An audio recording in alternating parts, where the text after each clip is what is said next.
Okay, my friend, picture this. You're at the gate in the Minneapolis airport, ready to start your trip.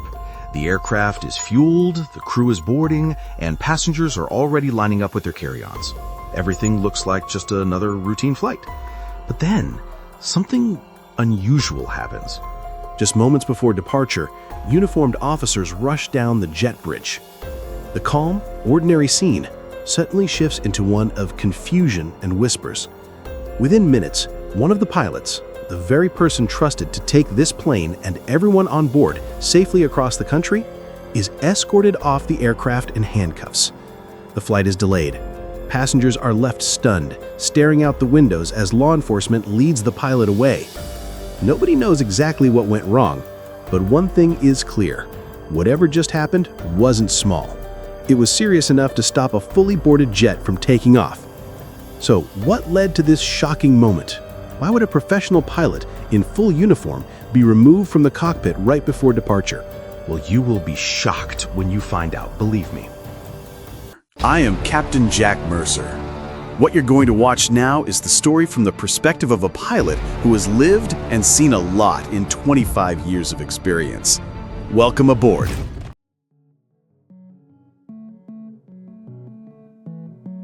So, it was an ordinary Tuesday in July 2019 at Minneapolis-St. Paul International Airport.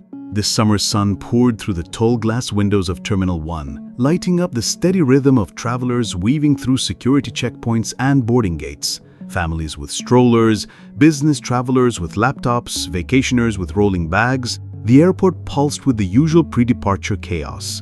Well, if you used to fly, you know what I'm talking about, right? On the departure board, Delta Airlines Flight 1728 was listed as on time. The route, Minneapolis to San Diego, a roughly 3.5-hour flight across the Midwest and into Southern California. The aircraft waiting at the gate was a workhorse of the skies, a Boeing 737 equipped to carry over 150 passengers. The crew was set, 2 pilots and several flight attendants. The captain, already on duty, was preparing for the day ahead. The first officer, Gabriel Lyle Schroeder, 37 years old, our central figure in this story, was just beginning his work cycle. Unlike a layover where crews arrive together, this was the start of his pattern, meaning he was coming from home. And since Minneapolis was his home base, he probably knew this airport like the back of his hand, right? The weather outside couldn't have been better. Warm temperatures, clear skies, and calm winds. I mean, ideal flying conditions for us. For the passengers, it was shaping up to be the kind of flight you never remember.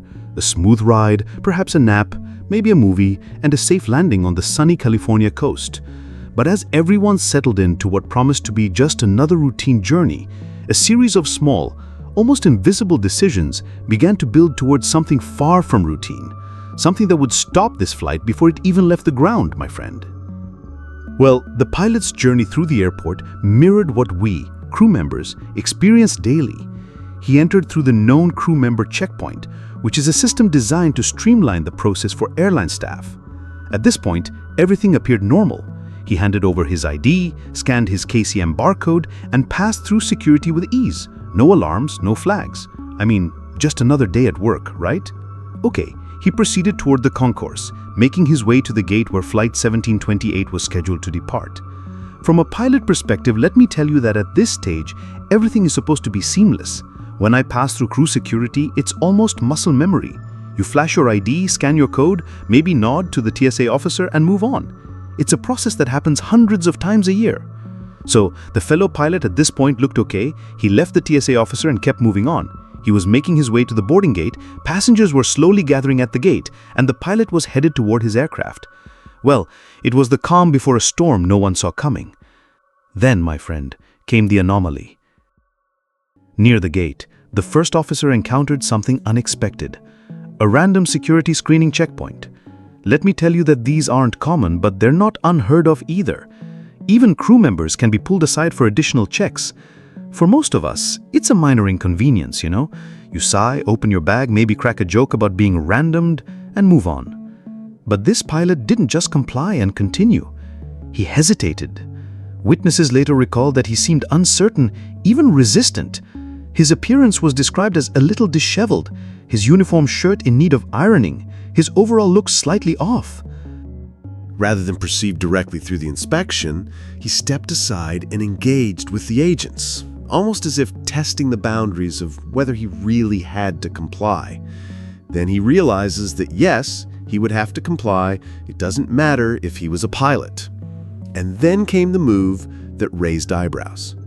Instead of going through the secondary check, he walked away, down an escalator, far away from his gate. And then he went into a distant restroom. Let me tell you, pilots don't usually wander off like that before a flight. Time is precious.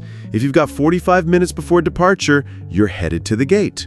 Maybe you grab a coffee on the way, maybe you chat with a flight attendant, but you're not wandering across the terminal, especially not if there's a restroom right near your checkpoint, and yes, always there is. I mean, the fact that he went out of his way to find a different one? Oh yes, that's a red flag. Something was on his mind, something he didn't want seen. Do you agree? The pause, the detour, the hesitation, tiny details easily dismissed. But in aviation, tiny details often signal larger issues, you know? And for airport security, this was enough to trigger suspicion. Because there were cameras all over the airport, they began tracking his movements. Keep watching, and you won't believe why the pilot behavior was so weird. Okay, airport police were alerted. Supervisors noted the pilot's unusual behavior and reported it. Officers began piecing together his movements, the checkpoint hesitation, the bathroom detour, the inconsistency in his behavior. So after coming back from the faraway restroom back to his gate, police officers decided to stop him and ask him what was going on, right? The pilot claimed he had gone into the crew room. Maybe you don't know, but a crew room is a place where pilots and crew members usually hang out before a flight. After explaining himself, he started heading to the plane. While he was getting on the plane, police officers checked the surveillance cameras and quickly contradicted him. The cameras showed clearly he had gone into the restroom, not the crew facilities. So why was the pilot lying? They decided to check the restroom where the pilot was. What they found hidden in the trash only deepened their suspicions. A large, unopened bottle of vodka. Not a miniature, you know, like those little ones we serve on board, but a full-sized 1.75-liter bottle. Meanwhile, time was ticking. At the gate, boarding had begun. Passengers were filing down the jet bridge, finding their seats, placing bags in the overhead bins. To them, nothing seemed unusual. But behind the scenes, well, a storm was building. The police knew they had to act quickly. Once the doors closed and the plane pushed back, there would be little they could do until it landed. Do you agree? The pressure mounted as the aircraft door remained open, and passengers continued boarding. The captain was already in the cockpit, preparing the flight plan. The first officer, our suspicious guy, had joined him, appearing ready to carry out pre-flight duties. For investigators, this was the critical moment. They needed to determine intent. Was the pilot truly preparing to fly? Was he about to take command of an aircraft carrying over 150 souls, despite his earlier suspicious behavior? Well, time was not on their side. You know, in aviation, once an aircraft leaves the gate, the jurisdiction changes. Their window of opportunity was closing fast. So finally, police officers, including a detective, made their way onto the aircraft. They entered the cockpit where the pilots were seated. The space was cramped because, to be true, we don't have too much space in the cockpit. It was 2 pilots and 3 police officers. Now pay attention here. The detective gave the first officer a couple of opportunities to just leave the aircraft without further problems. He offered him the chance to quietly call in sick, to step away and just go home. It was, in many ways, a lifeline, a way to exit the situation with less embarrassment, less confrontation. Do you understand? But the pilot refused. He insisted he was fine to fly. Passengers, already seated, began noticing the commotion at the front of the plane. Whispers spread. Soon, they were asked to disembark. Confusion turned to frustration as they shuffled back into the terminal, their flight indefinitely delayed. Can you imagine how chaotic the situation was? But in the cockpit, the situation was way worse. reaching its breaking point. So, the decision was made. The pilot was handcuffed and escorted off the aircraft. Notably, he had changed from his uniform hat to a simple baseball cap, an apparent attempt to keep a lower profile. But there's no hiding when a uniformed pilot is led away by police in front of passengers, right? Now, the once routine flight was the center of a very public spectacle. Passengers stood at the gate, some with phones out, capturing the surreal scene of their pilot being walked away in custody and probably wondering what was going on. Think about it, the person meant to help guide them safely through the skies had just been removed under suspicion of something serious. The flight would not be departing anytime soon, and for the first officer, a career and possibly a future in aviation was unraveling in real time. 3 hours after all the situation started to happen, when the dust settled, investigators pieced together the chain of events that had derailed Delta Flight 1728 before it even left Minneapolis. The cause wasn't a technical malfunction, nor a sudden weather shift, nor a systems failure. Instead, it was a matter of human judgment, a pilot reporting to duty after consuming alcohol. The hidden bottle found in the trash trunk, paired with inconsistencies in the first officer's statements, painted a troubling picture. So he was taken for an alcohol test. It happens with pilots and crew members sometimes. We are randomly tested for alcohol and drugs. So that's common. I mean, for clean guys like me who would never drink before flying, it's such a waste of time. But again, it's the routine of a pilot. We do the test and we move on. But for this first officer, it was not the situation. You will find out why soon, my friend. Well, I don't know if you know this, but according to aviation protocol, a pilot who drinks within 8 hours of reporting for duty, what's commonly known as the bottle-to-throttle rule, should immediately remove themselves from the flight roster. If there's any doubt about their fitness to fly, the professional responsibility is clear. Call in sick, notify the chief pilot, and step aside. You know, we are taught this from the very beginning of our career. The FAA's 8 hours rule is the minimum, but the real expectation is much stricter. We call it the I am safe checklist. Illness, medication, stress, alcohol, fatigue, emotion. Before we step into a cockpit, we mentally run through that list. If alcohol is even a question mark, we don't fly. Period. A good captain would rather take a delay or even cancel a flight than put themselves and their passengers at risk. The system relies on us being brutally honest with ourselves. But was the pilot, in this case, honest? No way. How do we know it? Because his breathalyzer results showed a blood alcohol concentration of 0.065, well above the FAA limit for flight crew, which is 0.04. For context, the legal driving limit in most states is 0.08, but for pilots, the standard is far stricter. Why? Because at 30,000 feet, with hundreds of lives depending on every decision, even a small level of impairment can have catastrophic consequences. Plus, we are talking about a $300 million aircraft, right? When being questioned by a police officer, the first officer initially misstated when he had last consumed alcohol. First, telling officers he had been 3 days earlier. But when he was confronted about the alcohol test results, he ended up admitting it was the previous evening.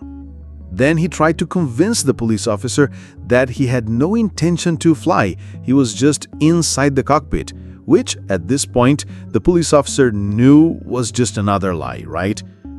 The truth is that he had consumed multiple drinks the previous evening, beer and vodka mixed drinks. I think that he underestimated how long the alcohol would remain in his system and overestimated his ability to perform his duties unaffected. Instead of self-reporting, he attempted to proceed with his schedule. His hesitation at the random security checkpoint, followed by the bathroom detour and disposal of the vodka bottle, suggested an awareness that something wasn't right. But instead of confronting the issue, he tried to conceal it. What stands out to me here is the deception. Every pilot knows random checks are part of the job. If he had been honest, yeah, I had a drink last night, maybe I'm not 100%, it would have been a tough conversation with management, sure. But the second you start lying, the trust is gone. Airlines can work with mistakes, they can't work with dishonesty. That's a career killer, my friend. You know, commercial aviation is built on layers of safeguards, mechanical redundancies, checklists, crew cross-monitoring, and regulatory oversight. In this case, it wasn't a system failure that triggered the chain of events, it was the safeguard system itself that caught the problem. The random secondary screening acted as the tripwire. Without it, the first officer might have entered the cockpit unnoticed, leaving passengers unknowingly in the hands of a potentially impaired pilot.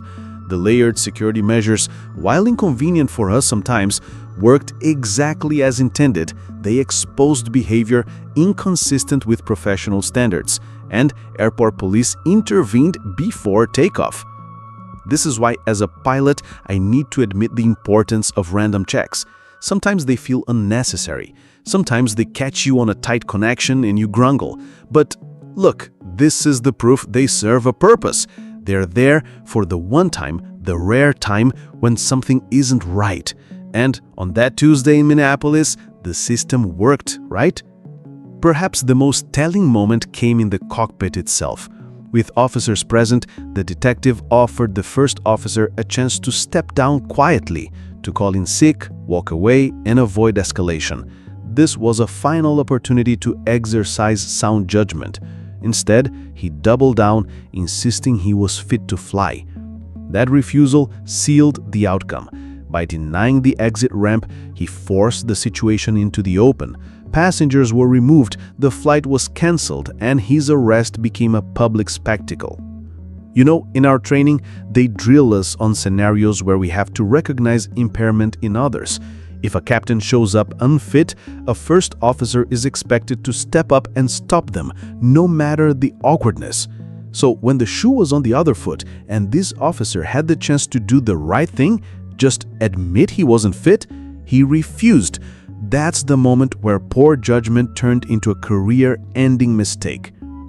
So, weeks later, the blood test results showed that the pilot had an alcohol concentration of 0.027 in his system, but the blood was collected hours after he was in the plane, right? So the laboratory performed a retrograde extrapolation and determined that at the time the pilot was in the cockpit, his alcohol concentration was 0.4 and 0.8, a high concentration for pilots. The consequence for the pilot? Well, he pleaded guilty to attempting to operate an aircraft under the influence. He was charged under Minnesota Statute 360, which prohibits operating an aircraft under the influence. While he ultimately avoided significant jail time, serving only a weekend in custody, he was placed under home detention and probation. His sentence included mandatory alcohol treatment. As an experienced pilot, let me tell you what normally happens in this situation. He probably lost all his rating, which means the FAA removed all his licenses. But my friends, it doesn't mean the end of a pilot's career. I've heard about fellow pilots who lost their licenses and sometime after that, they were back flying. Because when the FAA revokes your licenses, it doesn't erase your skills. You still have the hours in your logbook, the muscle memory, the experience, right? You just need to retake every exam, every check ride. It's a massive setback, but eventually you are back flying for another air company if you want. One key piece of the puzzle to put pilots back in the industry is the HIMSS program, short for Human Intervention Motivation Study. It's a federally recognized rehabilitation program designed specifically for pilots struggling with substance abuse. Had the pilot in this case come forward proactively, calling his chief pilot and admitting he had a problem, he likely would have been supported by his airline, even sent to rehabilitation while continuing to receive a salary. Airlines often go above and beyond to support pilots who are honest about their struggles. But by showing up impaired, the first officer left his employer with no choice. He had violated trust in the most public way possible. You know, this is the hardest part to watch. If he had picked up the phone the day before and said, "I can't stop drinking, I need help," the system would have caught him. He could have gone to rehab, kept his job, kept his dignity. Instead, by walking into that cockpit, he put the airline in an impossible position. Once you cross that line, you can't undo it. For pilots who do enter HIMSS, the road is long, but not hopeless. With treatment, monitoring, and regular check-ins, many return to flying. But they carry that oversight for the rest of their careers, of course. Now, let's talk about lessons learned from this incident. This is my favorite part of any story. First, the system works. The random secondary screening, the alert agents, the quick response by police, all layers of the security system operate as intended. Passengers were never placed in danger because safeguards worked. Second, judgment is everything. Agree? Pilots are trained not just to fly airplanes, but to make decisions under pressure. The first officer's greatest failure wasn't the drinking, it was the judgment call to proceed anyway. By ignoring protocol and lying about his actions, he destroyed the trust that is the foundation of aviation's safety. If you are in the air industry, think about it. If you are in any other industry, think about it too. Third, the stigma of asking for help. Aviation culture emphasizes professionalism, resilience, and reliability. Admitting to a struggle with alcohol or stress can feel like weakness, but this case shows that hiding the problem is far more damaging. The system has mechanisms to support those who ask for help. It cannot forgive those who conceal it. Fourth, passenger trust is fragile. For the passengers on Flight 1728, the incident was a stark reminder. Flying is built on trust. Passengers rarely think about who's in the cockpit. They just assume professionalism and competence. When that image is shattered, even once, it leaves a lasting impression. The story of Delta Flight 1728 never became a headline disaster, thankfully. The aircraft never left the ground, the passengers made it home safely, albeit with delays and inconvenience. But the incident stands as a reminder that aviation safety depends not only on machines, weather, or procedures, it depends most of all on the integrity of the people in uniform. So, if you like this video, don't forget to like and subscribe to the channel and hit the bell icon. You don't want to miss my next episode, right? I'll keep bringing you real cases, real lessons, and the behind-the-scenes perspective that shows just how much is at stake every time an aircraft leaves the ground. Okay, thanks for listening to my story, and see you on the next flight.